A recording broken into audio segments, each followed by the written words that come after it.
Hello, welcome to What's Your Story?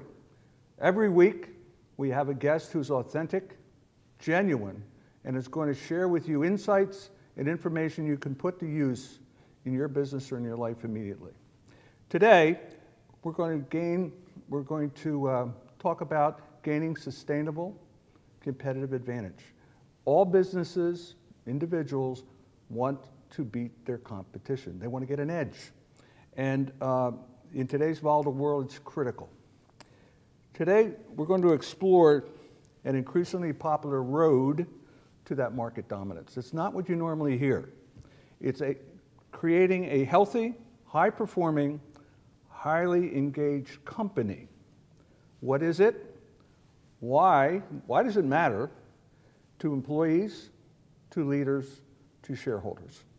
My guest today is Steve Van Valin. Steve is a consultant, an author, speaker, and CEO of a company called Culturology. Steve works directly with business leaders to create high-performing, healthy, and highly engaged workforces. He's helped transform many, many companies so that they end up having positive profits, employee retention, and brand identity. Steve, welcome. Hey, thank you, to What's Your Story? My pleasure. Thanks for having me. Let's start with helping the audience understand, what do you mean when you say culture? Culture, yeah. You know, it's really the way people act, react, and interact with each other. I guess if you're going to put it into street language, it's how we do things around here. It's essentially the way we make decisions, the way we act on them. And so you can imagine the impact that that has when you take that individual choice that people make and scale it across an entire enterprise. That becomes a culture. If I'm running a company and I'm losing market share or I'm getting pressure, how do I know it's time to change my culture? I may change pricing, I may change product design, but how do I know it's time to change culture? How do you know it's time to change is essentially based on whether or not you feel you're delivering on your brand promise. All right. If you're delivering on your expectation for what the customer experience is that you really want as an organization, you're probably okay. But if you realize the competition is getting tougher, it's tougher to get great talent in your organizations, tougher to keep them, tougher to engage them, then you need to step back and really figure out what we can do to create a culture that's going to deliver that customer experience. So I need to have some kind of a image of what I want that culture to look like. So how can you help me realize that culture? Yeah, I think it really starts, Charlie, at the articulation stage. How do you make it really clear for people on the type of culture that you want? Can you answer the questions for them on who you are, how you do things, why you do them, essentially your purpose for your organization? And we have a proprietary model that I use that answers those 5 W's and the H. It's called the culture narrative. And we use that with the leaders and the people in the organization to really define what that culture should be. Well, you brought a graphic that captures that framework. I did. So why don't we bring that up now on the screen so that our audience can see it. Steve, walk us through this and put some words around it for us. So yeah, can you answer the 5 W's and the H for your organization? So it really starts with brand, on who you are, and you can see how these are connected to even the parts of the body, how people think about who you are, your reputation. And this is one of the secret sauces of the culture work that I do, Charlie, where brand is essential to help drive the entire piece of it. It's not just culture for culture's sake, but culture to drive that experience. The vision is really connected to your eyes. Where are you going? Can you articulate the future for what people can look forward to within your organization? The purpose answers the why question. Why do you do what you do? Why are you passionate for it? That's the galvanizer emotionally for people. And the how is the values, how you perform together. It's really the heart of your company. And so we even go beyond the values to look at the actual behaviors that are necessary to carry these things out. And then mission is the what and the when, more of the moving parts. Moving parts. So can you help the audience understand the real impact that this can have on an organization? Can you share an example with us? Yeah. So when I helped lead the culture at QVC, Oh, really? we realized that we are in this incredible high growth stage early on in the company, but we had gotten away from some of the fundamental things which made us great in the first place, just because so many new people were coming on board and didn't have that same anchoring point that our founder had. And so a new president came on board, and we articulated what our values were. And we didn't just roll out a poster and stick it on the wall. We made sure that everyone understood what that meant to them, what the expectation was for the behavior that they need to exhibit to make that happen. And then we also set it up so that we had a coaching-rich environment where people could help each other to get there and to perform at a high level. So that was an experience that I went through where we saw the difference QVC and our culture made between us and our competition. We truly looked at it as a strategic competitive advantage.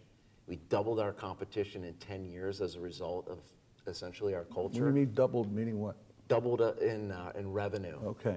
And caught up to them because they were actually in the game before QVC, caught up with them in 10 years. And actually last year, QVC purchased the competition.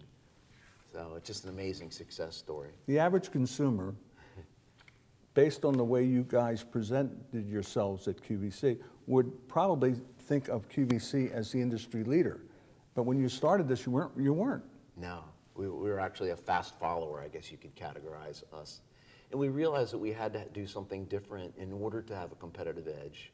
And they put their effort on building a culture that would make that happen and made all the difference in the world. So at what levels did this occur? So this is a question you get a lot from people, like is it just a top-down strategy? And we looked at it as it has to be top-down and bottom-up. You have to have the leadership commitment from the top to make it happen, and they have to shadow those behaviors that you want, obviously. Otherwise, it's a sort of hypocrisy. But you also have to give people the trust and respect at all levels. We train people at all levels in warehouses and in call centers with the same exact orientation as the top leaders in the company, what was expected from them. And so what you ended up with as a result of doing that is a sustainable culture. In other words, when everyone is aligned together in that effort, it helps to self-govern, and we can coach each other on getting better. What impact did it have on retention? So enormous for not just QVC, but for all clients and anyone who really works on culture. People want to stay in an organization that brings out the best in them. So in going to a competitor or taking a call from a recruiter, you want that person to say, gee, is this going to be the same environment in which I'm feeling fulfilled here? The best of me can come out in this place. So when you have a good culture, it's a tremendous advantage in retention. You want people to doubt that they could go somewhere else and have that same experience, and they probably won't have the same experience. Other than QVC, who are some of the companies that we might recognize that are doing a great job with this? Yeah, I mean, I think one of the legendary groundbreakers, obviously, Southwest Airlines. Oh, yeah. In an industry which is much maligned, no one likes airline travel, be able to completely differentiate themselves. And again, like QVC, they put their money and their effort into building a culture, and where they were clearly able to make a differentiated customer experience there and be the most profitable airline in the business. Yeah, people want to fly the airline because of the experience. Yeah. Just all the stories about the flight attendants and how funny they can be and the different ways they make people comfortable. They were given permission, essentially, within the culture to be themselves and to have fun. And that wasn't just serendipitous. That was a purposeful thing, but allowed for the creativity of the individuals to do that. And then once it caught on, it just took off like wildfire. Well, it's impacted other organizations. Share with us other organizations. So, I mean, Patagonia is another good example. So, really rallying around the purpose. So we thought about those leading principles that I showed in my model. So they're really galvanized on purpose. All right. So it's about community and being about the ecology of the planet. And so everything that they do in building that community is about that purpose and that cause, both externally and internally. And then you have people like Ritz-Carlton in the service industry again. They have an expression called ladies and gentlemen serving ladies and gentlemen, that everything anchors upon that sort of credo or that principle.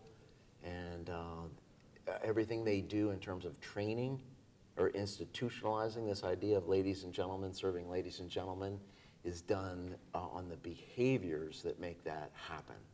Building on that, we have to take care of our audience.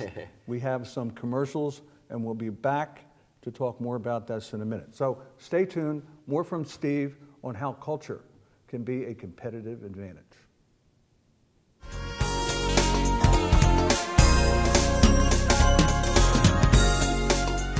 Shelter dogs aren't broken. They've simply experienced more life. If they were human, we would call them wise. They would be the ones with tales to tell and stories to write. The ones dealt a bad hand who responded with courage. Do not pity a shelter dog. Adopt one.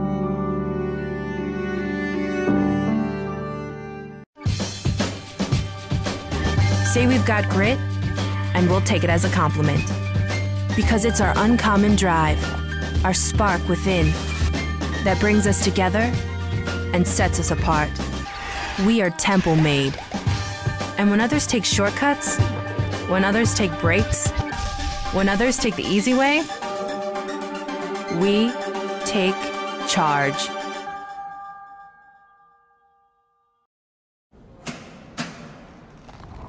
I work 13 hours a day, 6 days a week. So when I'm off the clock, I gotta get stuff done. So when I need a snack, I need something healthy, tasty, and easy to eat. Like wonderful pistachios without the shells. They're protein-powered, delicious, and great on the go. And that's perfect for me. Thanks, Liz. A woman without a lot of time. Whether you're a gourmet cook or just want to eat like one, visit Rostelli Market Fresh, your home for the freshest, locally sourced ingredients to please everyone who loves great food. Our organic meats, quality seafood, and free-range poultry are cut fresh to order. Chefs create culinary-inspired prep foods made fresh every day, which pair nicely with our vast selection of fine wines and spirits. Choose from handmade pastas, artisan cheeses, organic produce, and grocery items, all from the finest purveyors. Rostelli Market Fresh, from our family to yours. RVNTV is a platform for people of any industry to share their story. Over 285,000 viewers are tuning in to RVNTV shows monthly. We guarantee a great experience that you'll be sharing with everyone you know while increasing your personal and company's brand awareness. But what is your brand? According to Forbes, it's a combination of your logo, your product, your design and feel, and your personality. Did you know that aside from being a guest, we offer even more opportunity to boost your brand? Adding your company logo and website on screen during your interview will allow viewers to recognize your brand instantly. Incorporating images and video clips is another great way to showcase your product.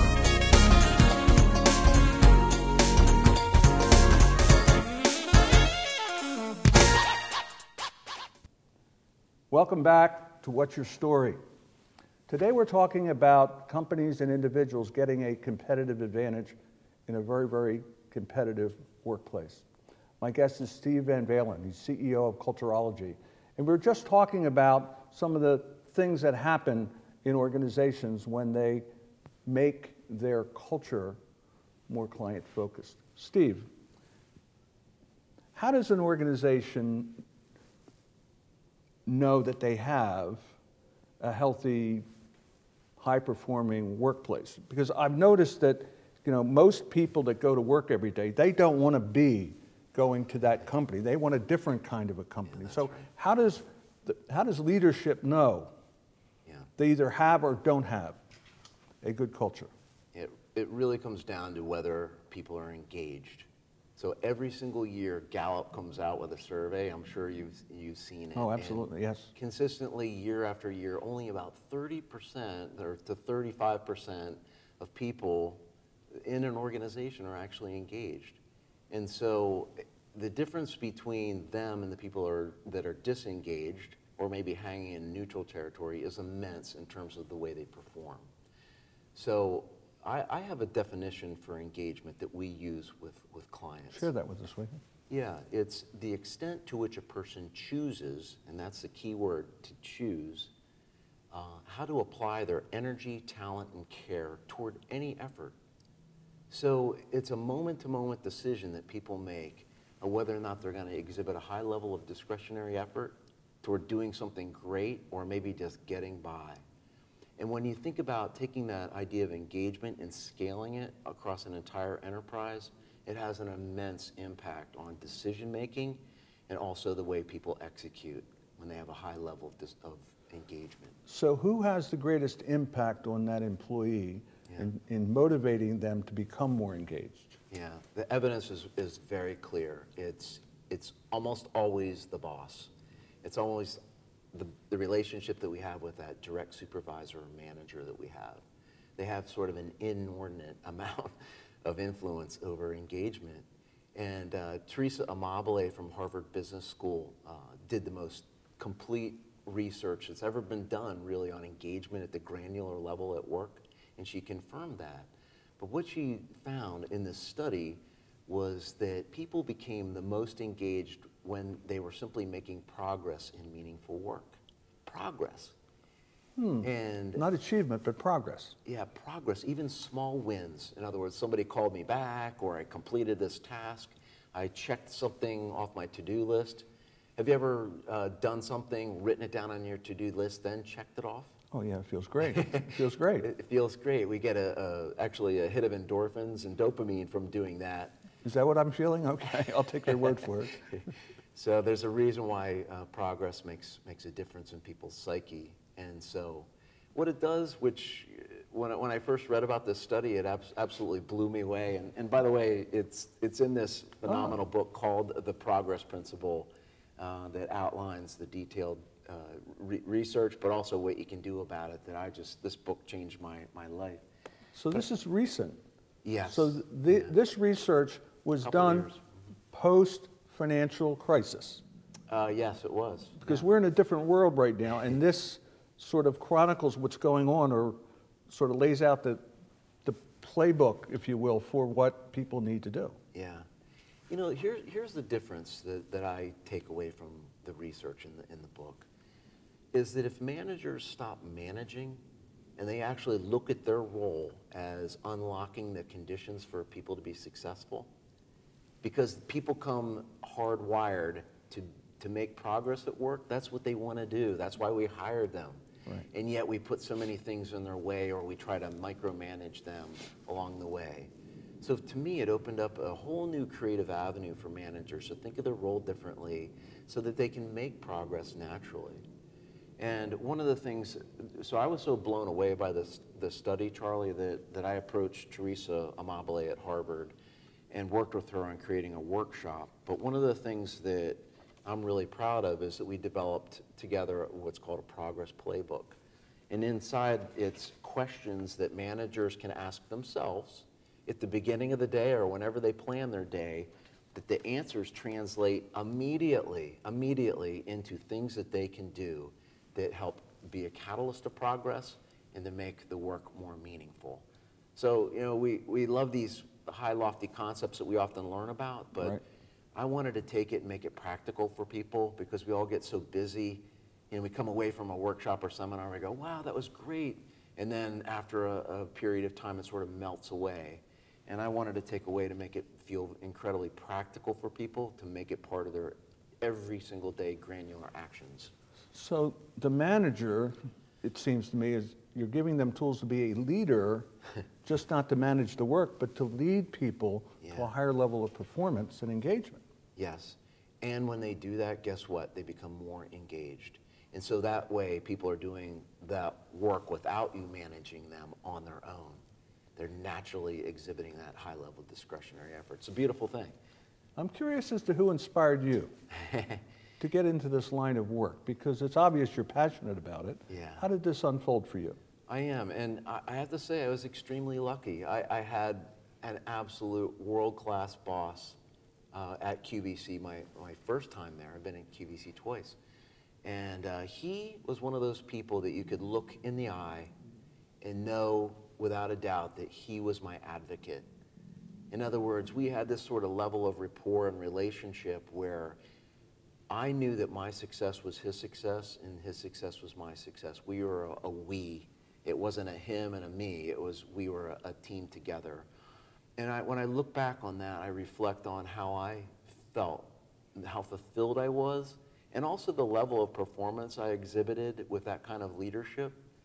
And I realized that that's something that everybody deserves. Everyone should have that type of boss in their life that's that advocate. And so that, in a sense, became my purpose and what I wanted to dedicate my craft to.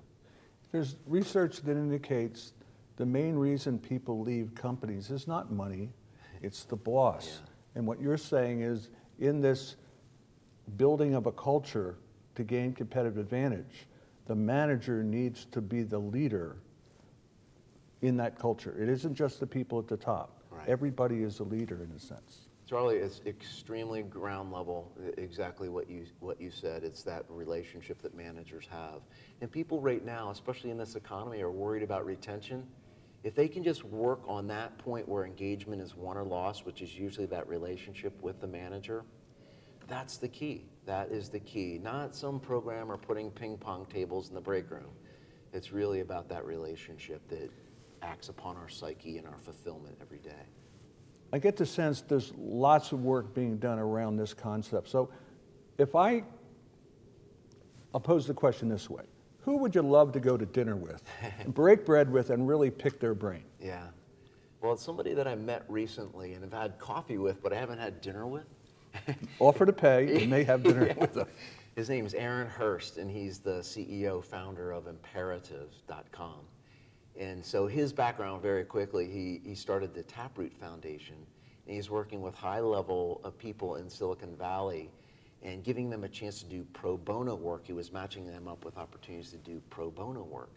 And what he kept hearing from these leaders over and over again was how fulfilled they were, how they had such energy and passion for that kind of work, and sort of like, thank you for that opportunity, and because it gave them purpose in their life and their work. And so he started Imperative to help unlock this in the workplace, to say, wow, it doesn't have to be a volunteer scenario in which you feel fulfilled and purposeful in your life. It actually can be the everyday relationships that we have, the type of work that we're doing, my peers, my boss, all of those relationships with customers. That's where we can get purpose and fulfillment and meaning in our life that makes such a difference in the way we feel about ourselves. So he's who I want to have dinner with. I want to learn more. Well, it's that balance between success and meaning that's so commonly talked about. We struggle to gain success, monetary success, title, authority, etc. And sometimes we're not paying attention to what gives our life meaning, and this is exactly what he's trying to do. And this is part of the movement that you're involved in. That's right. Yeah, I feel so passionately for it and see how this idea of having meaning at work is one of those things that leaders are so challenged on that I felt necessary to write a book about it. Well, that was going to be my next question. Tell us what you've done and how can we get our hands on that book? Yeah, so right now it's in the stage where it's being presented to a publisher. So I have the manuscript completed. And I'm basing it a lot on the work of Teresa Amabile from Harvard Business School and the Progress Principle. But I'm taking it to how a manager can really help, I call it amplify meaning in a person's life at work so that they have this level of engagement. And I have a graphic which we could show that the book is based upon, a model. Why don't you bring that up? Bring up the graphic on the book. Meaning at work, is that what you're going to call it? Yeah, amplify the power of meaning at work. And so essentially, a lot of leaders get stuck by thinking, well, the only way I can make a person's work meaningful is to connect their work to the success of the company. And what I've unpacked in this book is the opportunity to look at 11 different amplifiers. It just doesn't come from one of those places. It can come from the simple things all the way out to the way a person is impacting community, world, society, and even the way they see their work in light of spirituality. Does it connect and resonate from an integrity perspective in that regard? So I'm giving people ideas on how they can do that in this book. Practical steps that they could put into action right away. Yeah. I like the sound of that. This is the point in the show when I'd like you to look into the camera, and it's your opportunity to ask of the audience whatever you like or make an offer to the audience. Yeah. So, what is yours? Yeah. So can I give them 2 things? Would you Go like ahead. 2 things? You're allowed to do 2. So if you're interested in working through the Progress Playbook as a manager, as a leader, or even for your folks, I'd be happy to share this Progress Playbook with you and also the instructions on how to carry out. It's quite simple, but it can have a profound impact. The second is if you're interested in doing a quick evaluation, I call it the culture health gap analysis. If you want to do a quick analysis to see where your culture is on 6 different competencies, I'd be happy to share with them that indicator, and they can quickly score it, maybe have some great conversations with your senior team on where you see yourself and what you need to do to move the needel to create a healthy. How would they get in touch with you? I would say email is the quickest way, obviously, Steve at culturologyusa.com. Okay. And they can connect with me on LinkedIn, and I think we have that as well to show. It's Steve Van Valin at LinkedIn, and I'd be happy to respond to them as quickly as possible. Well, listen, I want to thank you for coming in and sharing with people this interesting insight into other ways to get competitive. My and pleasure. It works. It's not a game. It works. It's not a prognosis. It's working in companies today. Steve, thank you very much for coming in. Thank you. What's My your pleasure, story? Charlie. Thank My you. pleasure. And I want to thank the audience for tuning in to hear Steve's story. We all have one, and every week I will bring you people who are authentic, who are genuine, who will share their insights, ideas, and actions that are practical to put into use immediately in your life or your business. Thanks again. See you next week on What's Your Story.